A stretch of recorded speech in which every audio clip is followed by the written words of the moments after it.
Hi students, welcome to Anu educational studies. 7ನೇ ತರಗತಿ ಗಣಿತ ಭಾಗ 1 ಅಧ್ಯಾಯ 1 ನಮ್ಮ ಸುತ್ತಲಿನ ದೊಡ್ಡ ಸಂಖ್ಯೆಗಳು. ಹಿಂದಿನ ವಿಡಿಯೋದಲ್ಲಿ ನಾವು ಪೇಜ್ ನಂಬರ್ 14ರಲ್ಲಿರುವಂತಹ ಎಲ್ಲ ಪ್ರಶ್ನೆಗಳಿಗೆ ಉತ್ತರಿಸಿದ್ದೇವೆ. ಈ ವಿಡಿಯೋದಲ್ಲಿ ಪೇಜ್ ನಂಬರ್ 15ರಲ್ಲಿರುವಂತಹ ಎಲ್ಲ ಪ್ರಶ್ನೆಗಳಿಗೆ ಉತ್ತರಿಸೋಣ. ಮೊದಲನೆಯದಾಗಿ ಇಲ್ಲಿ ನೀವು ನೋಡಬಹುದು, ಗುಣಲಬ್ಧವು ಎಷ್ಟು ಉದ್ದವಿದೆ ಎಂದು ಕೇಳುತ್ತಿದ್ದಾರೆ. ಮುಂದಿನ ಪ್ರತಿ ಬಾಕ್ಸ್ನಲ್ಲಿ ಗುಣಲಬ್ಧಗಳು ಆಸಕ್ತಿಕರ ವಿನ್ಯಾಸಗಳನ್ನು ಉಂಟು ಮಾಡುತ್ತವೆ. ಅವುಗಳನ್ನು ಮೌಲ್ಯಾಂಕನ ಮಾಡಿ ವಿನ್ಯಾಸವನ್ನು ಕಂಡುಹಿಡಿಯಿರಿ. ವೀಕ್ಷಿಸಿದ ವಿನ್ಯಾಸವನ್ನು ಆಧರಿಸಿ ಗುಣಲಬ್ಧಗಳನ್ನು ವಿಸ್ತರಿಸಿ. ಇಲ್ಲಿ 4 ಬಾಕ್ಸ್ಗಳಲ್ಲಿ ಗುಣಾಕಾರಗಳನ್ನು ಕೊಡಲಾಗಿದೆ. ಮೊದಲನೆಯದಾಗಿ 11 × 11, 111 × 111, 1111 × 1111 ಎಂದು ಕೊಟ್ಟಿದ್ದಾರೆ. ಇಲ್ಲಿ ನಾವು ಈಗ ಗುಣಾಕಾರವನ್ನು ಮಾಡಿ ಉತ್ತರವನ್ನು ಬರೆದು ಅವುಗಳನ್ನು ಮೌಲ್ಯಾಂಕನ ಮಾಡಿ ವಿನ್ಯಾಸವನ್ನು ಬರೆಯಬೇಕಾಗಿದೆ. ಮೊದಲನೇ ಬಾಕ್ಸ್ನಲ್ಲಿರುವಂತಹ ಗುಣಾಕಾರಗಳನ್ನು ಮಾಡೋಣ. ಬರೆದುಕೊಳ್ಳಿ. 11 × 11, 111 × 111, 1111 × 1111 ಆಗಿದೆ. 11 121, 111 111ರಿಂದ ಗುಣಿಸಿದಾಗ 12321 ಬಂದಿದೆ. ನಂತರ 1111 1111ರಿಂದ ಗುಣಿಸಿದಾಗ 12,34,321 ಬಂದಿದೆ. ಇಲ್ಲಿ ನೀವು ಸಂಖ್ಯೆಗಳನ್ನು ಗಮನಿಸಿ. ಮೊದಲನೆಯದಾಗಿ 1 2 1, ನಂತರ 1 2 3 2 1, ಮೂರನೆಯದಾಗಿ 1 2 3 4 3 2 1. ಇಲ್ಲಿ ಸಂಖ್ಯೆಗಳು ಏರಿಕೆ ಕ್ರಮದಲ್ಲಿ ಏರಿ ಪುನಃ ಇಳಿಕೆ ಕ್ರಮದಲ್ಲಿ ಇಳಿಯುತ್ತಿವೆ. ಅಂದರೆ 1 2 ಪುನಃ ನಾವು ಇಳಿಕೆ ಕ್ರಮದಲ್ಲಿ 1 ಎಂದು ಬರೆದಿದ್ದೇವೆ. ಎರಡನೆಯದಾಗಿ 1 2 3 ಏರಿಕೆ ಕ್ರಮ, ನಂತರ 3ರ ನಂತರ 2 1 ಇಳಿಕೆ ಕ್ರಮದಲ್ಲಿ ಬರೆಯಲಾಗಿದೆ. 1 2 3 4, ಪುನಃ 4ಕ್ಕಿಂತ ಚಿಕ್ಕ ಸಂಖ್ಯೆ 3 2 1 ಈ ರೀತಿಯಲ್ಲಿ ಬರೆದಿದ್ದಾರೆ. ಆದ್ದರಿಂದ ಇಲ್ಲಿ ಅಂಕೆಗಳು 1ರಿಂದ nಗೆ ಏರುತ್ತವೆ, ನಂತರ nನಿಂದ 1ಕ್ಕೆ ಇಳಿಯುತ್ತವೆ ಎಂದು ಬರೆದುಕೊಳ್ಳಿ. ಅಂದರೆ 1ರಿಂದ ಏರಿಕೆ ಕ್ರಮ, ಪುನಃ ಮತ್ತೆ ಅಲ್ಲಿರುವ ಸಂಖ್ಯೆಯಿಂದ ಪುನಃ 1ರವರೆಗೆ ಇಳಿಕೆ ಕ್ರಮವನ್ನಾಗಿ ಬರೆಯಲಾಗಿದೆ. ಆದ್ದರಿಂದ ವಿನ್ಯಾಸವನ್ನಾಗಿ ಇಲ್ಲಿ ಅಂಕಗಳು 1ರಿಂದ nಗೆ ಏರುತ್ತವೆ, ನಂತರ nನಿಂದ 1ಕ್ಕೆ ಇಳಿಯುತ್ತವೆ ಎಂದು ಬರೆಯಿರಿ. ಎರಡನೇ ಬಾಕ್ಸ್ನಲ್ಲಿರುವ ಸಂಖ್ಯೆ 66 × 66, 666 × 666, 6666 × 6666 ಇದೆ. ಉತ್ತರಗಳನ್ನು ನೋಡಿ. 4356, ನಂತರ 4,43,556, ನಂತರ 4,44,35,556 ಬಂದಿದೆ. ಈಗ ಸಂಖ್ಯೆಯನ್ನು ನೋಡಿ. 4 3 5 6, 4 4 3 5 5 6, 4 4 4 3 5 5 5 6. ಇಲ್ಲಿ ನೋಡಿ, 3ರ ಅಕ್ಕಪಕ್ಕದಲ್ಲಿರುವ ಸಂಖ್ಯೆಗಳನ್ನು ನೀವು ಗಮನಿಸಿ. 3ರ ಒಂದು ಪಕ್ಕದಲ್ಲಿ 4, ಇನ್ನೊಂದು ಪಕ್ಕದಲ್ಲಿ 5 ಇದೆ. 5ರ ಮುಂದೆ 6. ಇಲ್ಲಿ 3 ಮತ್ತು 6 ಬದಲಾಗುವುದಿಲ್ಲ. 4 ಮತ್ತು 5 ಸಂಖ್ಯೆಗಳು 1 2 3. ಇಲ್ಲಿ ಮೊದಲನೆಯದಾಗಿ 66 × 66 ಮಾಡಿದಾಗ 1 4 ಇದೆ. 6ರ ಸಂಖ್ಯೆ 3 ಆದಾಗ, ಅಂದರೆ 666 × 666 ಮಾಡಿದಾಗ 4ರ ಸಂಖ್ಯೆ ಮತ್ತು 5ರ ಸಂಖ್ಯೆ 2 2 ಆಗಿದೆ. ಮೂರನೇ ಸಾಲಿನಲ್ಲಿ 4ರ ಸಂಖ್ಯೆ ಮತ್ತು 5ರ ಸಂಖ್ಯೆಯನ್ನು ನೋಡಬಹುದು. 3 3 3 4 ಮತ್ತು 3 5ಗಳನ್ನು ಗಮನಿಸುತ್ತಿದ್ದೀರಿ. ಈಗ ನಾವು ವಿನ್ಯಾಸವನ್ನು ಬರೆದಾಗ ಇಲ್ಲಿ ಅಂಕೆಗಳು, ಮೊದಲನೆಯದಾಗಿ n ಎಂದು 4ಅನ್ನು ತೆಗೆದುಕೊಳ್ಳಿ. n-1 ಅಂದರೆ 4ರಲ್ಲಿ 1ಅನ್ನು ಕಳೆದಾಗ 3 ಬರುತ್ತಿದೆ. ಆದ್ದರಿಂದ n-1. 5 ಎಂದರೆ n+1 ಎಂದು ತೆಗೆದುಕೊಳ್ಳೋಣ. ಅಂದರೆ 4ಕ್ಕೆ 1ಅನ್ನು ಸೇರಿಸಿದಾಗ 5 ಬರುತ್ತದೆ. ನಂತರ ಕೊನೆಯ ಸಂಖ್ಯೆ n+2 ಎಂದು ಬರೆಯಿರಿ. 4ಕ್ಕೆ 2ಅನ್ನು ಸೇರಿಸಿದಾಗ 6 ಬರುತ್ತದೆ. ಇಲ್ಲಿ n ಬೆಲೆಯನ್ನಾಗಿ ನಾವು 4ಅನ್ನು ತೆಗೆದುಕೊಂಡಿದ್ದೇವೆ. ಎರಡನೇ ಸಾಲಿನಲ್ಲಿ n ಅಂದರೆ 4 4, n-1 ಎಂದರೆ 3, n+1 n+1, n+1 ಎಂದರೆ 5, n+2 ಎಂದರೆ 6, n-1 n+1 n+2 ವಿನ್ಯಾಸ ಈ ರೀತಿಯಾಗಿ ಬರೆದಿದ್ದೇವೆ. ನಂತರ ಮೂರನೇ ಸಾಲಿನಲ್ಲಿ n, ಇಲ್ಲಿ ಒಂದೇ n ಅನ್ನು ಬೇಕಾದರೂ ನೀವು ಬರೆದುಕೊಳ್ಳಬಹುದು. n ಎಂದರೆ 4, n-1 3, n+1 5 5 5 ಎಂದು ಅರ್ಥ. n+2 ಎಂದರೆ 6. ವಿನ್ಯಾಸವನ್ನು ನಾವು ಈ ರೀತಿಯಾಗಿ ತೋರಿಸಿದ್ದೇವೆ. ಮುಂದಿನ ಸಂಖ್ಯೆಗಳನ್ನು ನೋಡೋಣ. 3 × 5 15, 33 × 35 1115, 333 × 335 1,11,555 ಬಂದಿದೆ. ಇಲ್ಲಿ ಮೊದಲನೇ ಸಾಲಿನಲ್ಲಿ 1 1, ಎರಡನೇ ಸಾಲಿನಲ್ಲಿ 2 ಒಂದುಗಳು ಮತ್ತು ಮೂರನೇ ಸಾಲಿನಲ್ಲಿ 3 1 ಇದೆ. ಅದೇ ರೀತಿಯಾಗಿ ಮೊದಲನೇ ಸಾಲಿನಲ್ಲಿ 1 5, ಎರಡನೇ ಸಾಲಿನಲ್ಲಿ 2 5, ಮೂರನೇ ಸಾಲಿನಲ್ಲಿ 3 5ಗಳು ಬರುತ್ತಿವೆ. ಇಲ್ಲಿ ನಾವು ವಿನ್ಯಾಸವನ್ನ ಈ ರೀತಿಯಾಗಿ ಬರೆದುಕೊಳ್ಳಬಹುದು. n ನ ಬೆಲೆ 1 ಎಂದು ಊಹಿಸಿದಾಗ n ಮತ್ತು n+5 ಎಂದು ಬರೆಯಿರಿ. ಅಂದರೆ n ಎಂದರೆ 1, 5 ಇರುವಲ್ಲಿ ನಾವು n+4 ಎಂದು ಬರೆಯಬೇಕು. ಅಂದರೆ 1ಕ್ಕೆ 4 ಸೇರಿಸಿದಾಗ 5 ಬರುತ್ತದೆ. ಎರಡನೇ ಸಾಲಿನಲ್ಲಿ 2 nಗಳು ಮತ್ತು 5 5 ಇದೆ. n+4 ಎಂದು ಬರೆಯಿರಿ. ಇಲ್ಲಿ ಮೂರನೇ ಸಾಲಿನಲ್ಲಿ n n+4 ಇಲ್ಲಿ 3 ಒಂದುಗಳು ಮತ್ತು 3 5ಗಳನ್ನು ನೀವು ನೋಡುತ್ತಿದ್ದೀರಿ. ಈಗ 101 × 101 10,201, 102 × 102 10,401, ಮೂರನೆಯದಾಗಿ 103 × 103 10,601 ಎಂದು ಬರೆದಿದ್ದೇವೆ. ಇಲ್ಲಿ ನಾವು ಅಂಕೆಗಳನ್ನು ಗಮನಿಸೋಣ. ವಿನ್ಯಾಸವನ್ನು ನೀವು ನೋಡಬಹುದು. ಮೊದಲನೇ ಸಾಲಿನಲ್ಲಿ 1 1 1, ಮಧ್ಯದಲ್ಲಿ 2 4 6, ಕೊನೆಯದಾಗಿ ಮತ್ತೆ 1 1 1 ಬಂದಿದೆ. ಇದನ್ನು ನಾವು ಒಂದು ಸೂತ್ರದಿಂದ ವಿವರಿಸೋಣ. ಇಲ್ಲಿ ಅಂಕೆಗಳು 100 + n² 100² + 2 × 100 × 1 + 1² ಅಥವಾ 2 × 100 × n + n² ಆಗುತ್ತದೆ. ಇಲ್ಲಿ ನಾವು a+b² ಸೂತ್ರವನ್ನು ಬಳಸಿದ್ದೇವೆ. a+b² ಸೂತ್ರ a² + 2ab + b² ಆಗುತ್ತದೆ. ಇಲ್ಲಿ a ಬೆಲೆಯನ್ನಾಗಿ ನಾವು 100 ತೆಗೆದುಕೊಳ್ಳೋಣ. ಇಲ್ಲಿ ನೋಡಬಹುದು 101, 102 ಈ ರೀತಿ ಇದೆ. ಆ ಸಂಖ್ಯೆಯನ್ನು ನಾವು 101 100 + 1 ಎಂದು ತೆಗೆದುಕೊಂಡಿದ್ದೇವೆ. ಇನ್ನೊಮ್ಮೆ ನೋಡಿ, 101 ಇರುವುದನ್ನು ನಾವು 101 + 1² ಎಂದು ತೆಗೆದುಕೊಂಡಿದ್ದೇವೆ. ಅಂದರೆ ಇಲ್ಲಿ 100ರ ಸ್ಕ್ವೇರ್ ಇರುವುದನ್ನು ನಾವು 101ರ ಸ್ಕ್ವೇರ್ ಎಂದು ತೆಗೆದುಕೊಂಡಿದ್ದೇವೆ. ಇಲ್ಲಿ 101ನ್ನು 2 ಬಾರಿ ಗುಣಿಸಿದಂತಾಗುತ್ತದೆ. ಆದ್ದರಿಂದ 101 × 101 ಇರುವುದನ್ನು ನಾವು 100 + 1ರ ಹೋಲ್ ಸ್ಕ್ವೇರ್ ಎಂದು ತೆಗೆದುಕೊಂಡಿದ್ದೇವೆ. ಇದು ಕೂಡ 101ರ ಹೋಲ್ ಸ್ಕ್ವೇರ್ ಎಂದೇ ಆಗುತ್ತದೆ. 101 + 1ರ ಹೋಲ್ ಸ್ಕ್ವೇರ್ a ಜಾಗದಲ್ಲಿ 100 ಇದೆ, 100ರ ಸ್ಕ್ವೇರ್ + 2ab ಎಂದರೆ 2, a ಜಾಗದಲ್ಲಿ 100 ಗುಣಿಸು b ಜಾಗದಲ್ಲಿ 1 ಇದೆ, 1 ಎಂದು ಬರೆದುಕೊಳ್ಳಿ, ಪ್ಲಸ್ b² ಎಂದರೆ 1ರ ಸ್ಕ್ವೇರ್ ಆಗಿದೆ. 100ನ್ನು ನಾವು 2 ಬಾರಿ ಗುಣಿಸಿದಾಗ ಅಂದರೆ 100ರ ಸ್ಕ್ವೇರ್ ಎಂದರೆ 10,000 ಬರೆದುಕೊಳ್ಳಿ, ಪ್ಲಸ್ 2 × 100 × 1, 2ನ್ನು 100ರಿಂದ ಗುಣಿಸಿದಾಗ 200, ಪುನಃ 1ರಿಂದ ಗುಣಿಸಿದಾಗ 200 ಬರುತ್ತದೆ, 200 ಪ್ಲಸ್ 1ರ ಸ್ಕ್ವೇರ್ ಎಂದರೆ 1 ಅಂದರೆ 1 ಬಂದಿದೆ. ಇಲ್ಲಿ ನೀವು 10,000 + 200 + 1 3 ಅಂಕಿಗಳನ್ನು ಕೂಡಿಸಿದಾಗ 10,201 ಬರುತ್ತದೆ. ಇಲ್ಲಿ ನೀವು 101 × 101 ಇಲ್ಲೂ ಕೂಡ 10,201 ಗಮನಿಸುತ್ತಿದ್ದೀರಿ. ಇಲ್ಲಿ ನೀವು n ನ ಬೆಲೆಯನ್ನಾಗಿ 1 2 3 ಎಂದು ಊಹಿಸಿದಾಗ ಎಂದು ಬರೆದಿದ್ದೇವೆ. ಅಂದರೆ ಇಲ್ಲಿ n ನ ಬೆಲೆ 100 + n ನ ಹೋಲ್ ಸ್ಕ್ವೇರ್ ಇರುವಲ್ಲಿ n ನ ಬೆಲೆ 1 ಎಂದು ಹಾಕಿದಾಗ ನೀವು 10,201 ಪಡೆಯುತ್ತೀರಿ. n ನ ಬೆಲೆಯನ್ನು 2 ಎಂದು ಹಾಕಿದಾಗ ಅಂದರೆ 100 + 2ರ ಹೋಲ್ ಸ್ಕ್ವೇರ್ ಎಂದು ಬರೆದಾಗ 10,401 ಪಡೆಯುತ್ತೀರಿ. ಅದೇ n ಬೆಲೆಯನ್ನಾಗಿ ಇಲ್ಲಿ n ಇರುವಲ್ಲಿ 3 ಹಾಕಿದಾಗ ಅಂದರೆ 100 + 3ರ ಹೋಲ್ ಸ್ಕ್ವೇರ್ 10,601 ಪಡೆಯುತ್ತೀರಿ. ಅದೇ ಆಗಿ ನಾವು ಇಲ್ಲಿ n = 1, n = 2, n = 3 ಎಂದು ಬರೆದಿದ್ದೇವೆ ಅಥವಾ ಎಂದು ಊಹಿಸಿ ಎಂದು ಬರೆದುಕೊಳ್ಳಿ.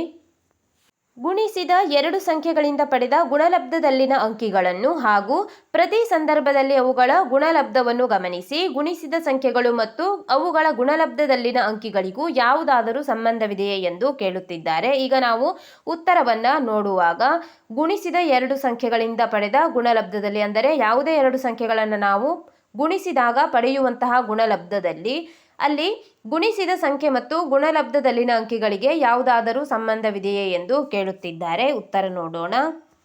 ಉತ್ತರ ಬರೆಯಿರಿ. ಹೌದು, ಸಂಬಂಧವಿದೆ. ನಾವು m ಅಂಕಿಯ ಸಂಖ್ಯೆಯನ್ನು n ಅಂಕಿಯ ಸಂಖ್ಯೆಯಿಂದ ಗುಣಿಸಿದರೆ ಉತ್ತರವು m + n - 1 ಅಂಕೆಗಳನ್ನು ಅಥವಾ m + n ಅಂಕೆಗಳನ್ನು ಕೊಡುತ್ತದೆ. ಇಲ್ಲಿ ನೀವು ಗಮನಿಸಿ, m ಮತ್ತು n ಸಂಖ್ಯೆಯನ್ನು ನಾವು 2 ಸಂಖ್ಯೆಗಳನ್ನಾಗಿ ಇಟ್ಟು ಗುಣಿಸಿದಾಗ ಉತ್ತರ ಇಲ್ಲಿ m ಎನ್ನುವುದು 1 ಅಂಕಿ, n ಎನ್ನುವುದು 1 ಅಂಕಿ ಎಂದು ತೆಗೆದುಕೊಳ್ಳಿ. ಈಗ ಗುಣಿಸಿದಾಗ ಉತ್ತರವು ಅಲ್ಲಿ ಇರುವಂತಹ ಸಂಖ್ಯೆಗಳನ್ನು ಕೂಡಿಸಿದಾಗ, ಅಂದರೆ ಎಂ ಜಾಗದಲ್ಲಿ ಒಂದು ಅಂಕಿ, ಎನ್ ಜಾಗದಲ್ಲಿ ಒಂದು ಅಂಕಿ ಇದ್ದಾಗ 1 + 1 2. ಇಲ್ಲಿ 2 ಅಂಕಿಯ ಒಂದೊಂದು ಅಂಕಿಯ ಅಂಕಿಗಳನ್ನು ಗುಣಿಸಿದಾಗ ನಾವು 2 ಅಂಕಿಯ ಸಂಖ್ಯೆಗಳನ್ನು ಪಡೆಯುತ್ತೇವೆ, ಅಥವಾ 1 ಅಂಕಿಯ ಸಂಖ್ಯೆಗಳನ್ನು ಬೇಕಾದರೂ ಪಡೆಯಬಹುದು. ಅಂದರೆ m + n 1 + 1 2 ಆಗುತ್ತದೆ. 2ರಲ್ಲಿ 1 ಕಳೆದಾಗ 1 ಬಂದಿದೆ. ಈ ರೀತಿಯಾಗಿ ನಾವು ಎಷ್ಟು ಸಂಖ್ಯೆಯ ಅಂಕೆಗಳನ್ನು ಗುಣಿಸುವಲ್ಲಿ ತೆಗೆದುಕೊಳ್ಳುತ್ತೇವೋ ಅದರಲ್ಲಿ ಅದೇ ಸಂಖ್ಯೆ ಅಥವಾ -1 ಆ ಸಂಖ್ಯೆಯಲ್ಲಿ ಒಂದು ಅಂಕಿ ಕಡಿಮೆ ಸಂಖ್ಯೆಯ